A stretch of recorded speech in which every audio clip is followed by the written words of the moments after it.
I have a dream that won't let me go. Publishing my manuscript. It's like a bright, shiny python that just grips my soul. It's fiction, historically accurate, surreal, and awesome. Trust me. After thinking about this concept for a year, I decided to interview academics and experts. I did my research. I wrote, I edited, I went through 9 drafts. I ended up with 326 pages, 92,000 words. Early last year, I felt like I was ready to seek publication, but I didn't want to self-publish. I didn't know enough about e-marketing and creating enough of an online buzz, so I figured the best thing for me to do is to find a literary agent who could find a publishing house on my behalf. One of the ways of doing that is to go to a literary conference. I needed to go to Thriller Fest. Thriller Fest is a conference in New York where esteemed authors talk about their craft, and over 50 literary agents listen to the pitches of more than 300 aspiring authors. I thought if I had the chance to go to New York and give my 2 minutes, it would be a great chance for me to find a literary agent. But there was a problem. With expenses of transportation, room, board, food, it would have cost me about $500 to go to Thriller Fest, which I wasn't able to do because more than half of my spare time was spent writing and editing and working on this effort, so I didn't have the spare cash to do it. My housemate had an idea.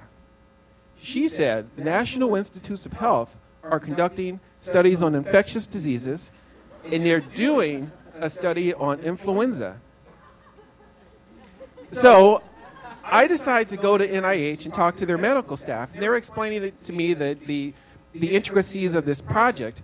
You are exposed to the flu, and you're in quarantine for a week, and they observe you and they check to see what happens. All right. The metaphorical python, my dream, says, sign the consent form. And I was like, all right, this is my Hail Mary moment. It's the way of bringing in cash. You learn about science, which is important. And what's a little bit of infectious disease here and there. So I sign up for it, go through the initial screenings, get paid. July, I'm at Thriller Fest. I put together a spreadsheet of 20 literary agents that I felt were most relevant to my work. Because of the humongous amount of people who were there, I was only able to pitch to 8. Of the 8 that I gave my pitch to, my 2-minute pitch, 7 were interested. They said, send me a query letter, send me a 10-page sample. I was charged as hell. So got back to DC, sent the emails, sent the query letter, sent the 10-page sample. August comes along. The infectious disease study. It's time for the flu. All right. So I arrive at the NIH campus. The military doctor and the nurses are wearing rubber gloves and surgical masks, and they take 2 capsules of clear influenza and they squirt it up my nose. And being balls to the wall that I am, I tilt my head back and I let that shit flow down. But here's the thing. I am quarantined for a week. Anyone who sees me has to wear a surgical mask as well. So I read email, I check, like what's going on in the world. Good thing in the news there was no talk about infectious disease anywhere, so I was in a good place overall. And I also had to give the occasional blood samples as well. Something interesting happened though. The following morning after my first day there, a nurse wakes me up 6 in the morning, and she says, "Good morning, Mr. Taylor." And I'm like, huh? And she says, "Have you had a bowel movement this morning?" And I'm thinking to myself, who between the age of 3 and 70 has a bowel movement 5:50 in the morning? I didn't say anything. I said, "No, ma'am, I haven't had a bowel movement." And she said, "Oh, great, it's time for your rectal swab." Now, I completely blocked out the whole part about rectal swab when they explained this process back in the early part of the summer. It was as if the metaphorical python, my dream, just said, la, la, la, la, la, sign the consent form. And so I just ignored that. But, it gets worse. The rectal swab was about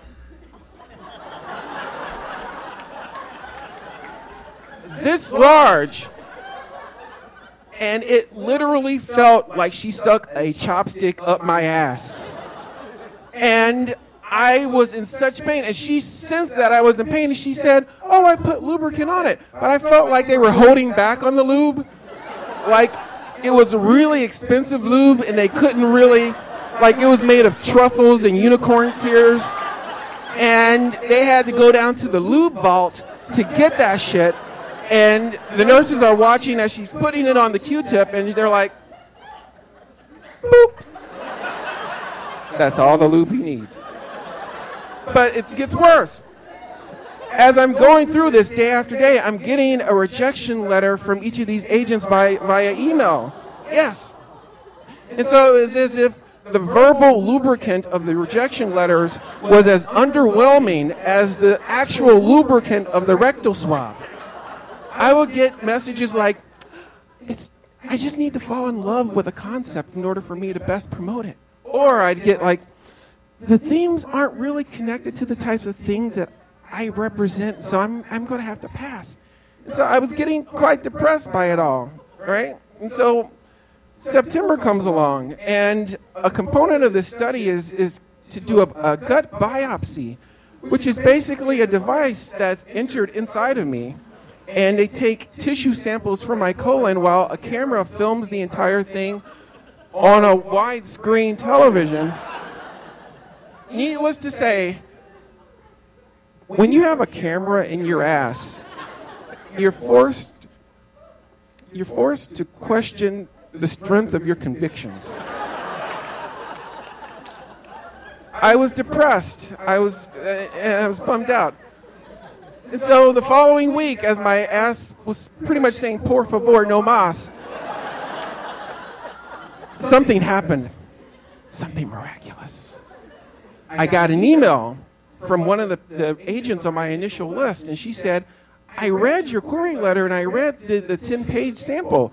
I'm intrigued by this. Could you send me 50 pages? And so I sent her 50 pages. During the month of October, she said, could you send me the entire manuscript? I'm really enjoying reading this. And so I sent her the entire manuscript. It's the end of November, and she and I are talking on the phone, and she said that, you're playing with a lot of different themes here.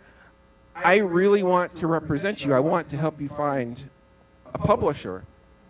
I will always be grateful to Rachel for believing in my concept the way that I believe in it.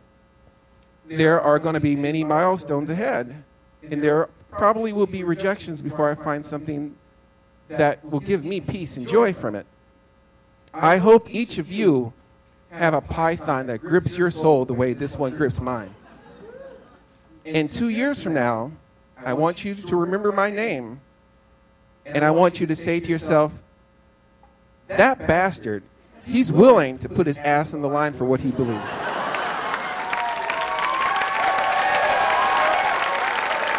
Thank you.